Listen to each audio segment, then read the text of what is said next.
2.000 com Gideão. Não, muita gente, Gideão. Manda os medrosos, ó, vai. Sobrou 10. Não, muita gente, manda para a água. Ficou só 300, Senhor. É com esses 300 que eu vou te honrar. Porque não vai ser com a tua mão que vocês vão se gloriar, vocês vão trazer a glória da batalha por mim. Então pega 300 aí, ó, só com isso daí que vocês vão ganhar. Simples. Criou. Mas com tão pouco eu vou ganhar? É com 300 pila que eu vou passar o mês? É com 300 pila. É com 300 pila que eu vou passar até o final do ano? Como? Não sei, Deus vai dar uma provisão. É assim, a mesma fé. É que nesses dias eu comentei, com 10 pila que eu vou passar 20 dias. Como? Não sei, Deus vai prover. Não me faltou o pão na mesa. Glória a Deus. Mas Deus dá um jeito, se tu crer. Amém. Baraque. Fui pesquisar Baraque. Na época ali, junto de Sansão, Gideão e Baraque, eles são meio contemporâneos, naquela época ali, né, dos juízes. Baraque, ele só foi para a batalha por quando ele chegou para a mulher de Deus e disse: se tu for comigo, eu vou. Se a presença de Deus estiver comigo na batalha, eu vou. E eles foram vitoriosos. Porque a presença de Deus em Débora, diz a Bíblia, que daí com eles, a presença de Deus que havia na serva de Deus Débora, que era uma juíza da época, aí eles ganharam. Então pela fé, Baraque também está na lista de 16 heróis da fé. Sansão eu fiquei me perguntando, mas ele ofertou a filha? Não. A filha. Jefté. Sansão, ele se matou, né? Jefté foi que ofertou a filha. Sansão se matou, né? Ele entregou de bandeja, né? Que ele era nazireu, ele não podia rapar a cabeça, né? Então, mas eu acho ali que na forma de ele se matar não foi de perder a fé. Não, foi para Deus. Sim, isso. E ele se arrepende. Ele reconheceu. Ele que ele estava errado. Para vingar o povo. Isso. Né? E diz que ele matou mais nessa último suspiro de vida do que que ele teria pego os esteios, vamos dizer assim, da estrutura e tamanha força que devia ter o varão, né? Jefté, então, ele foi um homem revestido por Deus que fez um voto sem um entendimento, porém ele foi fiel ao voto. Mas é um voto de tolo, como nos dizem, né? Tem referências bíblicas que dizem voto de tolo. Tu matou tua filha, rapaz, tá louco? É que nem tem Deus Moloque na Bíblia, que cita que Manassés oferta, né? 55 anos ele ficou como, né, na frente do reinado de Israel, ele ofertava filha a Deus Moloque, mas era oferta estranha, Deus estranho. Já Jefté, ele fez o voto e cumpriu o voto. Mas era a filha. Deus sabe. Não questiona a mim, questiona a Bíblia. Está nos heróis da fé. Davi, oração segundo direção de Deus. E Samuel, sacerdote, juiz, irrepreensível, né? Mas tem um detalhe que eu acho interessante de Samuel. Ele intercedia por Saul e Deus diz: Samuel, para. Eu já larguei de mão de Saul, para de interceder por Saul. Eu já larguei ele de mão, já esqueci, não quero mais ele, não me serve mais. Eu já tenho um escolhido da família de Jessé. Esquece ele. Até aquele hino que o pastor William adora, né? Deus não rejeita a oração. Pois é. Eu comentei com a minha esposa, né, que ele não gostava desse hino, assim, ela não entendeu. Falei, simples, muito simples. Deus não aceitava mais a oração já, por causa que ele já era esquecido. Não ia ser mais aceito choros, lamentos. Tu pecou demais, é que nem foi pregado. Chega. O principal tinha saído. Chega. Eu não aguento mais os pecados de Saul. Não aguento mais. Chega, eu já esqueci. Te larguei de mão. Vai por tua conta e risco. E olha o jeito que Saul foi morto. Amém? Vai ficar mais 10 minutos. Tá. A fé, então, aqui. A lição é um pouco grande. No D. Aqui, a superioridade da nossa confissão de fé. O autor encoraja a persistirem na fé, manifestar a esperança e viver o amor. Virtudes estas que integram o perfil do verdadeiro cristão. Amém? Então aqui é um resumo do nosso livro. Tem a parte da referência em Hebreus 11:13, que trata que apesar de problemas que pode haver na nossa caminhada, a persistência. Persista, mantenha a fé, fica firme, né? Porque vai vir luta, fica tranquilo. A tua vitória no final está garantida, só que não vai ser fácil. Tenha fé. E os heróis da fé, né? Cita aqui de novo Hebreus 11. A palavra fé pode significar crença, confiança, fidelidade, convicção, firme. Convicção aqui, ó. Tu está convicto que a tua salvação e o teu alicerce é Cristo, e Ele te concede essa garantia de caminhada. Que vai ser fácil? Não vai ser fácil. Tu pode ter um pouco mais tranquilidade do que o do teu irmão, mas lá na frente tu pode ver que o deserto ele vai chegar para ti também, ou não. A fé é crer na fidelidade de Deus. Ele cumprirá as suas promessas, pois a fé torna reais as coisas que não podem ser vistas. Foi por meio da fé que os santos do Antigo Testamento alcançaram o bom testemunho e perseveraram durante as mais duras provas. Glória a Deus. Acho que agora eu dei. Não, os patriarcas ainda cita. Pela fé os patriarcas venceram, né? Então aqui é uma representação aqui de um patriarca. Podemos dizer qualquer um deles, Abraão, Isaac, amém? Que foram fiéis à caminhada. Moisés. A decisão de fé de Moisés encoraja os crentes que perderam bens e sofreram perseguição por causa de Cristo, a olharem acima dos padrões do valor deste mundo. Amém? Aqui é um resumo já que nós já citamos.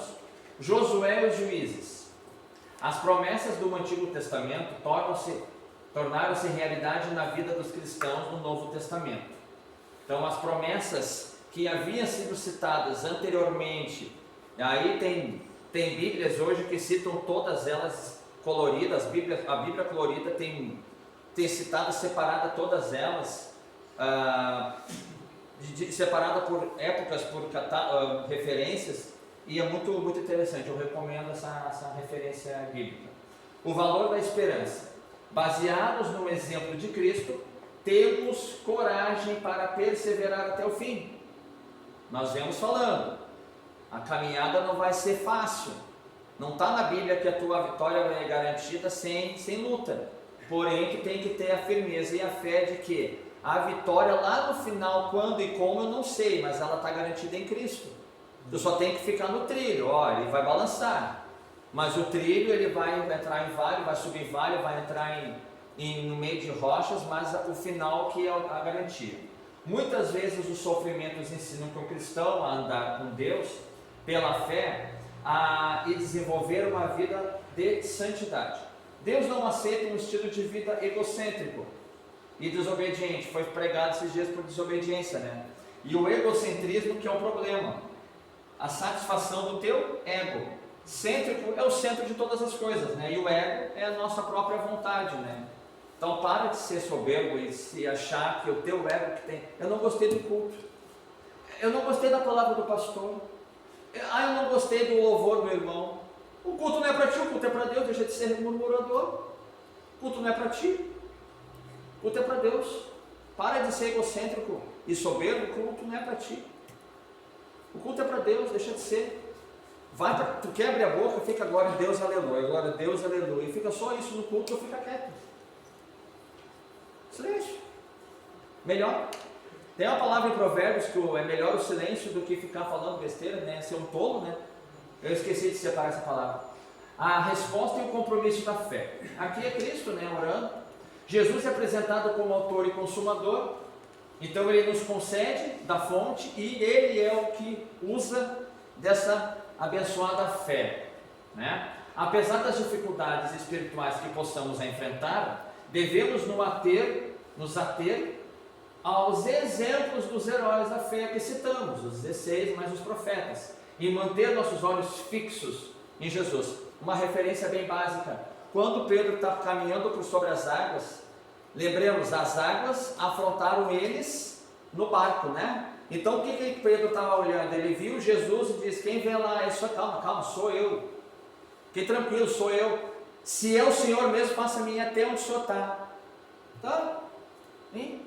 Ele estende a mão e começa a caminhar. Então o que ali é uma ilustração? Pedro estava caminhando e botou por debaixo dos pés deles aquele que o afrontava. Quem que estava afrontando a Pedro? A água. Por onde Pedro estava caminhando? Por sobre as águas. Quando ele percebeu que ele estava onde ele estava, no mesmo nível de Jesus, ele percebeu que ele estava além do que ele imaginou, ele não acreditou. O que ele fez? Ele começou a afundar. Tem gente que está onde está e não acredita. Aí começa a se perder, não perde a direção, ó, e começa a pensar aqui, ó. Aí cai. E como é que vai se levantar? Só se Cristo fizer assim: vem, eu te seguro. Só que faz o seguinte, ó, volta para o barco primeiro. Vai balançar um pouquinho mais, né? Para depois tu vir onde eu estou. Interessante que nessa passagem aí, ó, na real, que tornou Pedro confiar que era, porque ele fala, Jesus teve um corpo transformado. E aí, o que acontece? Ele não conheceu Jesus pelo fantasma. Só que ele falou assim: ó, se és tu, manda-te, que eu vou até ti. Aí Jesus falou e reconheceu a voz. Verdade. Aí ele reconheceu a voz, por isso que ele criou coragem. Mas se não tivesse falado com ele, não tinha acreditado também, verdade. Amém? O contraste entre o Sinai e Sião. Sinai é o monte, né, onde Moisés sobe, e Elias é citado como Monte Horebe, é o mesmo monte.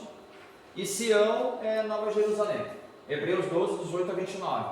O Monte Sinai, ele se tornou então intocável na presença de Deus, que Moisés, quando subiu o monte, não podia ser tocado. Tamanha glória que tomou conta do lugar. Causou terror ao povo e Moisés, né?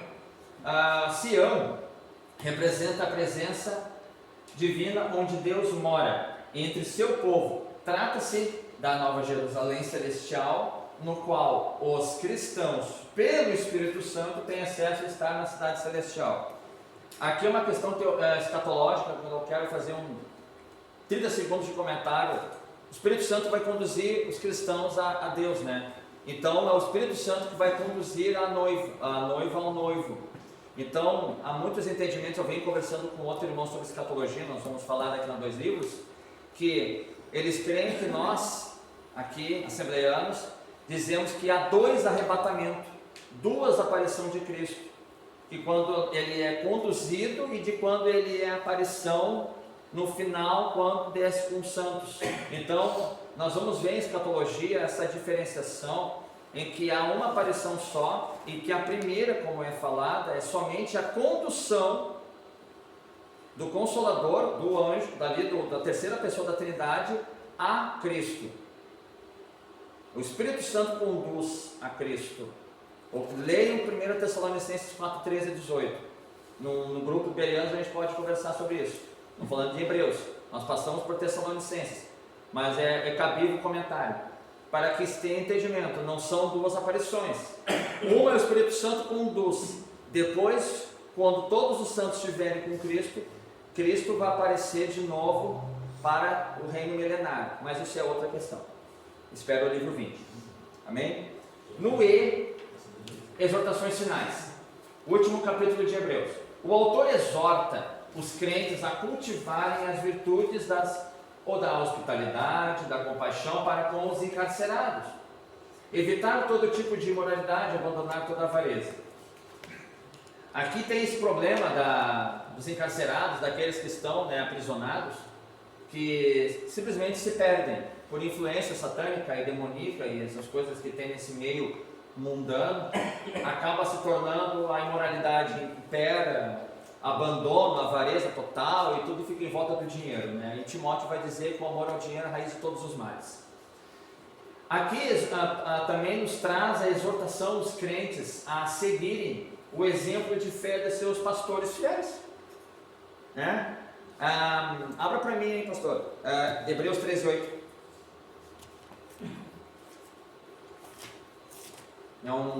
Hebreus 13:8 ou 18, mas eu acho que é 8.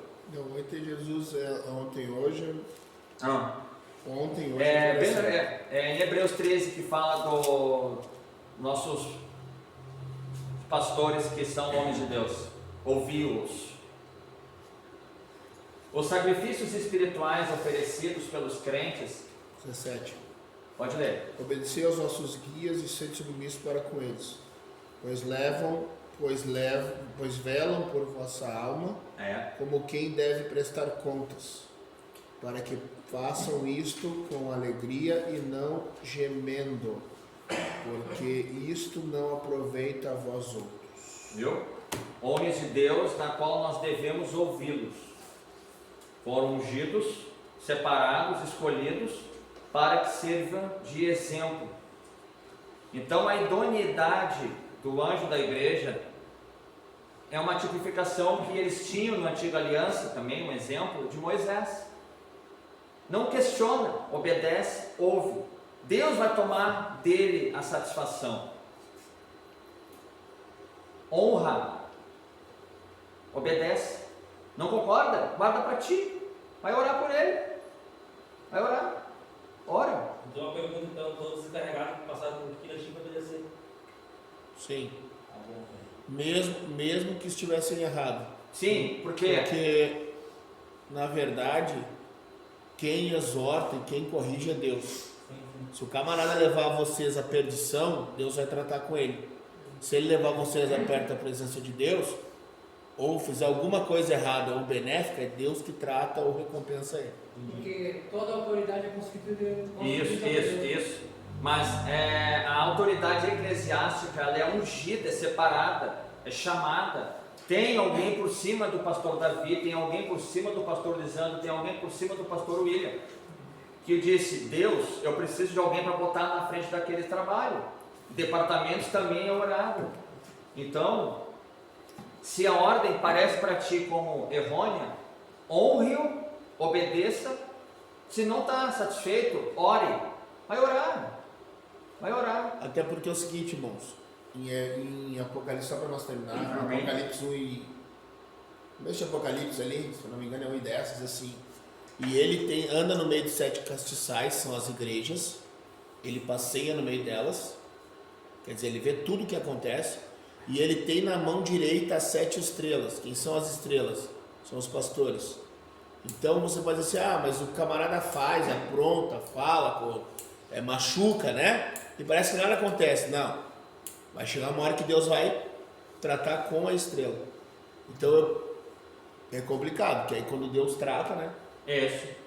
Amém. Pode morrer, pode ir para o inferno, pode... Bom, e o sangue das almas que ele levou à perdição, ao caminho errado, vai por cima dele. O sangue vai ser cobrado dele. Mas o Pedrinho e o Joãozinho estão no inferno. Pois é, falsos profetas. Infelizmente tem esse percalço no caminho. Pode passar. O próximo é as exortações finais. Temos exortações que auxiliam o leitor a viver uma vida de fé. Exortações estas que abrangem: 1. Vida social, fraternal, amor fraternal, né? Uma igreja única, né? Hospitaleira, e aqueles que tratam com amor também os presos maltratados, né? Os que não têm uma vida condizente, né? Uma vida social, né? Isso, segura aqui, isso é o último.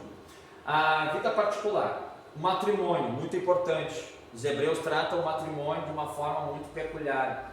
Uma família tem que ser constituída, né, por Deus, somente Deus a separa. Então há um problema também nos divórcios, desquites, essas coisas aí que Deus não aprova, a não ser que haja tão adultério por parte de uma das partes, né? Evitar a ganância, a avareza, o amor ao dinheiro, né? A vida espiritual, lembrai-vos dos vossos guias, aqui é pastores também. Jesus é o mesmo ontem, hoje e sempre, eternamente. E aqui encerra de uma forma magistral: temos um altar. Tu está cuidando do teu altar em casa? Antes de cuidar aqui, o altar primeiro é em casa, e de casa é com Deus. Se tu inverter essa ordem, está fazendo o que na igreja? Tem um altar em casa para cuidar? Varão? Falando com os varões. Tem um altar em casa para cuidar? Está cuidando bem do altar? Esses dias a minha mulher me puxou a orelha. E aí? Tem um altar em casa? Inverte a ordem do teu altar para te ver. Deus vai cobrar de ti. Tu é o varão da casa. Nós temos um altar. Jesus tem que estar nesse altar.